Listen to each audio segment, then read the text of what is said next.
우크라이나가 거의 함락되어 가고 있습니다. 주요 국제공항을 비롯한 대부분의 군사시설이 러시아군에 의한 서지컬 스트라이크, 정밀 타격 방식으로 무력화되고 있습니다. 이에 사실상 미국을 비롯한 주요 서방 국가들은 그냥 보고만 있을 뿐입니다. 그동안 우크라이나의 정치는 많이 부패해 있었습니다.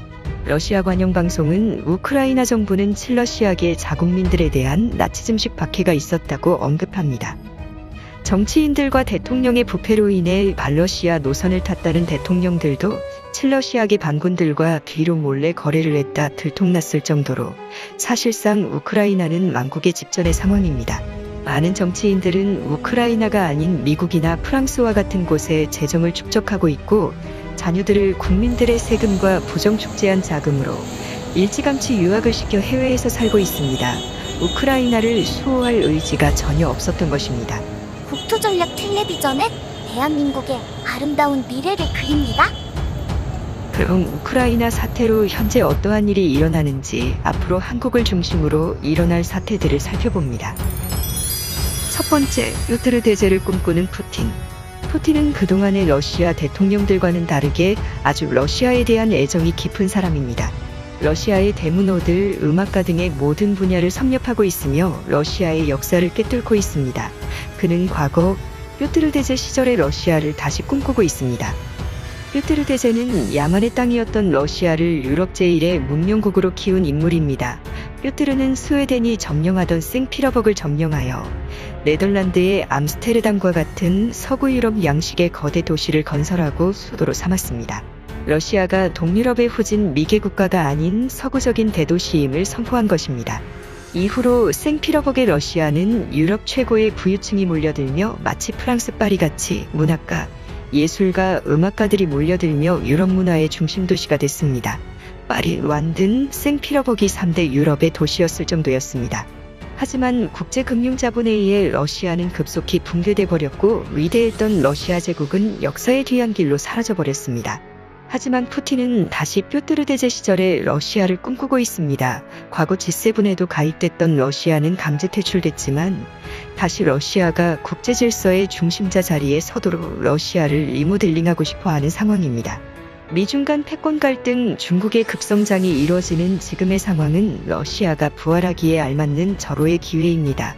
중국을 견제하기 위해 미국 등 서방 진영이 러시아가 꼭 필요하도록 만들고자 하게끔 몸값을 높이고 있습니다. 그동안 러시아는 기후 환경이 너무 추워서 인구가 성장하기에 적합하지 않았습니다. 또 사시사철 물류가 돌아야 하는 제조업의 성장에도 바람직하지 못했습니다. 하지만 2014 소치 동계올림픽 이후로 러시아는 흑해 주변에 따뜻하고 비옥한 살기 좋은 땅을 지속적으로 확보하고 있습니다.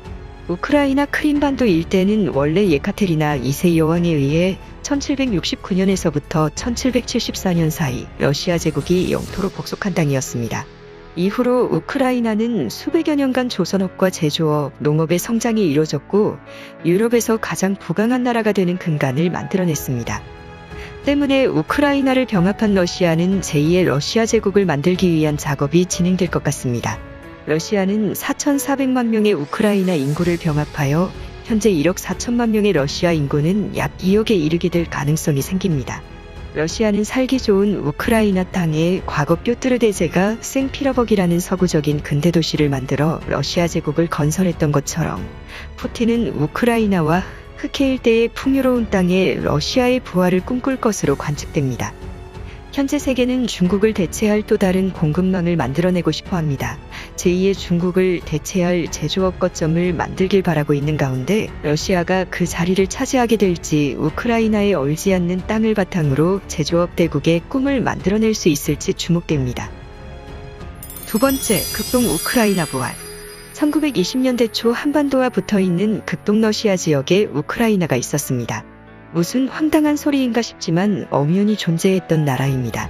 블라디보스토크와 하바로브스크를 이어주는 거대한 땅에 젤리나 우크라이나, 즉 초록 우크라이나라는 극동의 유럽 국가가 있었습니다. 바로 소비에트 러시아를 피해 백군의 보호를 받은 우크라이나계 주민들이 사는 극동 국가였습니다. 흑해에 있던 우크라이나인들이 시베리아 열차를 타고 극동 지방까지 와서 나라를 세운 겁니다. 현재 극동 러시아 지역은 반푸틴 감정이 어느 정도 심한 지역입니다. 지난 2020년도 하바로프스크에서는 대대적인 반정부 시위가 일어난 적이 있습니다. 당시 그들이 흔들었던 깃발은 바로 1920년과 1922년 사이에 극동 러시아에 존재했던 나라인 젤리나 우크라이나의 국기와 같은 모양입니다. 때문에 우크라이나 병합 이후 많은 우크라이나계 주민들이 자신들과 정치 성향이 비슷한 극동 지방으로 많은 이주를 해올 것으로 관측되고 있습니다. 러시아는 민주주의를 표방하는 나라로서 거주와 통행의 자유가 있는 나라입니다. 때문에 우크라이나가 러시아에 편입된다고 하더라도 살 집과 땅만 있다면 극동 지방으로의 이주는 어렵지 않습니다. 값이 비싼 동부 지방보다 땅값이 저렴한 극동 지방은 주머니 사정이 여의치 않은 우크라이나인들에게 적합 지역이 될 수 있습니다. 우크라이나와 한반도는 매우 멀리 떨어져 있는 것처럼 보이지만 지구 본비로 보게 되면 생각보다 가까운 나라입니다. 바로 한반도 북부에서부터 우크라이나, 독일 남동부에 이르는 거대 제국이 있었습니다. 바로 훈제국, 흉노제국입니다. 우크라이나 민족은 과거 훈족, 즉 흉노족의 한 일파일 수 있다는 학설이 제기됩니다. 훈족의 대왕이었던 아틸라가 핵심 거점으로 삼은 지역은 다름 아닌 우크라이나 북쪽에서 남쪽을 흐르는 드네프르 강가에 터전을 잡고 훈제국을 건설했습니다. 때문에 우크라이나 민족을 비롯한 슬라브 계통의 민족을 흉노족의 후예로 인식합니다. 해외학계에서는 한국 민족이 흉노족과 관련돼 있는 가장 오래된 극동아시아의 민족임을 인식하고 있습니다. 우리 학계에서도 고조선 멸망과 흉노제국의 등장은 어느 정도 연관이 있을 것이란 해석도 내놓고 있고, 신라의 문무대왕릉비에도 이와 관련된 내용과 여러 역사서에서도 나옵니다. 바로 고조선, 신라 등의 유적에서 흉노와 관련된 유적과 기록들이 발견되기 때문입니다. 이것은 독일 GDF 방송에도 방영된 바 있습니다. 한반도에서부터 우크라이나 동부 유럽, 멀리는 독일까지 흉노제국의 영역이었고, 한국에 그 민족에 이어져 오고 있다는 것을 인정한 것입니다. 그만큼 우크라이나의 지금 주민들은 극동아시아 지역과 뿌리적 연관성이 있으며 한반도의 현재 주민들과 우크라이나계 주민들 간에 모종의 혈통적 연관성이 있을 것이라는 분석은 오늘날 거대한 충격을 주고 있습니다. 때문에 현재 우크라이나에서 벌어지는 일들에 대해서 한국인들은 깊은 관심을 가질 필요가 있다는 분석이 나옵니다. 세 번째, 대만의 붕괴 우려. 러시아가 우크라이나를 노리는 것과 같이 중국은 현재 대만을 강제 병합시키려는 우려가 나옵니다. 우크라이나 사태에 맞추어 엄연한 대만의 영해를 중국의 함대들이 드나들고 있습니다. 하지만 이에 영국, 미국 등의 국가들은 중국에게 강력 경고하고 있고, 특히 일본은 대만과 군사동맹을 과시하며 대만 수호를 공언하고 나섰습니다. 하지만 우크라이나 사태에서 보는 것과 같이 서방 세계가 대만을 과연 수호를 할 수 있겠느냐는 우려가 나옵니다. 우크라이나에 러시아가 침공하는 것을 서방 세계가 강력 경고를 했으나 결국 아무것도 하지 못했습니다. 대만 역시 그렇게 될 수 있다는 우려가 나옵니다. 현재 대만에는 미군 부대가 주둔하고 있지 않아서 만약 대만과 중국의 충돌이 일어나게 된다면 중국과 일본의 무력 충돌이 일어날 수 있다는 우려가 나옵니다. 대만이 중국령의 영토로 완전 복속하게 된다면 중국은 마음껏 서태평양을 횡단하게 될 수 있을 것이고, 세계 반도체 공급의 핵심을 담당하던 대만의 주요 반도체 업체들의 공급망이 끊어지게 됨으로 인해서 세계 전자산업과 제4차 산업혁명은 당분간 정체가 일어날 것으로 보이며, 한국의 반도체 업계의 과부하로 이어져 한국의 전자산업체들은 대규모 시설 투자를 감행할 수밖에 없을 것이라는 관측이 나옵니다. 현재 대만은 일본에게 안보와 외교를 크게 의존을 하고 있으나 일본 자위대가 과연 대만을 수호할 수 있을지는 미지수입니다. 그 이유는 일본 헌법상 자위대는 자국을 지키는 목적으로 창설됐기 때문입니다. 네 번째, 한반도 핵보유. 한국은 이러한 상황 속에서 전쟁에 휘말리지 않도록 해야 한다는 지적이 나옵니다. 특히 한미동맹 강화뿐 아니라 자체적인 군사능력 향상에 더욱 열을 올려야 할 수밖에 없습니다. 무엇보다 전문가들은 우크라이나가 지난 1994년 부다페스트 각서를 체결했던 사건에 주목해야 한다는 의견이 나옵니다. 부다페스트 각서는 우크라이나가 가지고 있는 핵무기를 미국과 러시아의 감독하에 없애버리고 안전보장을 해주겠다는 조약이었습니다. 하지만 이번 우크라이나 침공 사태로 인해 서방의 약속은 완전 휴지 조각이 돼버렸습니다.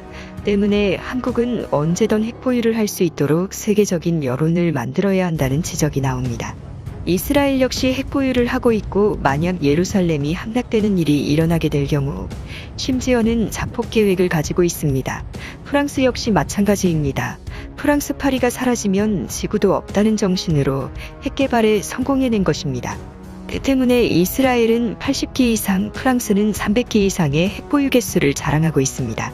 북한 역시 10기 이상의 핵을 보유하고 있는 가운데 러시아, 중국의 최대 위협을 받고 있는 대한민국 역시 핵을 보유해야 한다는 여론이 만들어지고 있습니다. 놀랍게도 이러한 여론은 한국이 아닌 서방으로부터 나오고 있습니다. 특히 미국 다트머스 대학교의 제니퍼 린드 헬프레스 교수는 워싱턴 포스트의 기고문을 통해 한국의 핵 보유를 지지해야 한다는 기고문을 제기하였습니다. 최근 한국 경주시 일대에는 사상 최대 규모 핵연구단지가 착공했습니다. 여기에 한국 자체적인 핵 보유가 가능하도록 항상 준비를 해야 하며 특히 미국 등 주요 국가들의 여론 형성이 이루어질 수 있도록 로비 등의 노력을 기울여야 한다는 지적이 나옵니다. 가장 좋은 방법은 현재 북한의 핵을 통일을 통해 대한민국이 접수를 하는 것입니다.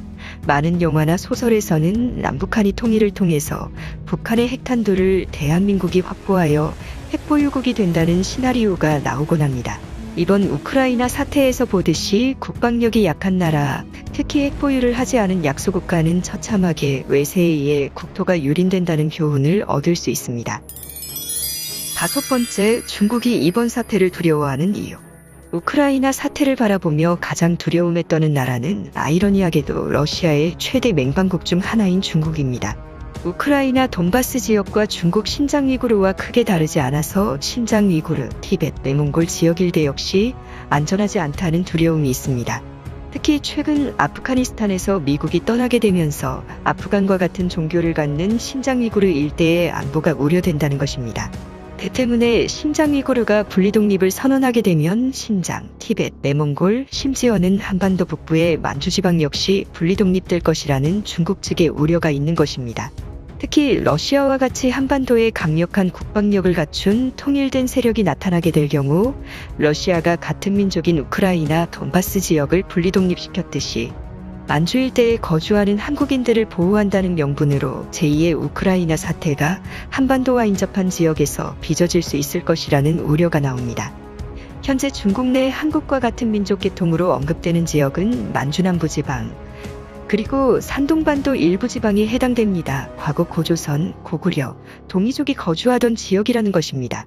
특히 중국은 한반도가 중국에 조공을 바쳤다는 근거로 조선을 중국의 속국처럼 표기하고 오늘날까지도 영유권을 주장합니다. 하지만 같은 주장대로라면 만주지방의 여진족들 역시 조선에 조공을 바쳤고 고구려 발해 고조선의 직접적 영토였으므로 오히려 우크라이나와 같이 한국이 만주를 편입할 명분이 생기는 것입니다. 그 때문에 중국은 앞으로도 고구려사, 고조선사, 발해사 등의 역사를 자국의 역사로 편입하기 위한 역사공정 작업에 더욱더 많은 비용을 투자할 것이란 관측이 나옵니다. 한국은 이러한 상황을 대비해서 해당 지역에 직접적 국경을 맞대는 러시아와의 관계를 악화시키지 말고 지금과 같이 양국 국민들이 무비자로 왕래할 수 있는 좋은 관계를 유지하고 현재 군사적 한라인을 갖추고 있는 것처럼 러시아와 어느 정도 우호 관계를 형성하되 한미동맹의 베이스 하에 또 자주국방의 강력한 기초 아래 외교 관계를 형성하는 것이 바람직하다는 지적이 나옵니다. 국토전략TV 오늘은 이것으로 마칩니다. 감사합니다. 우와, 우크라이나 민족이 우리와 혈통적으로 비슷하다는 건 처음 알았네요. 재미있게 보셨나요? 구독 버튼을 꼭 눌러주시고요. 그리고 좋아요 버튼과 댓글을 남겨주시면 오늘 하루 거대한 행복이 찾아옵니다. 그럼 안녕히 계세요.